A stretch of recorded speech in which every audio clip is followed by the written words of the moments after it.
Hi everyone, in this video I will teach you how to remove video background in CapCut PC. First, put the video to the timeline. I'm making this short. Cut it. Control C and Control V make a copy, or you can long press the Alt key and drag to the upper side.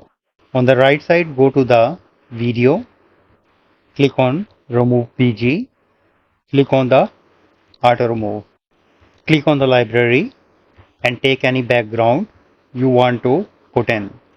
Here I am taking this background and drag to the in between two layer.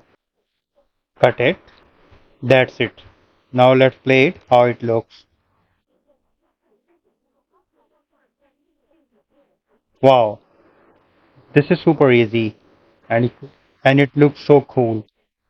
So in this way you can easily remove the video background in CapCut. If you think this video is helpful, please support my channel. Thanks for watching.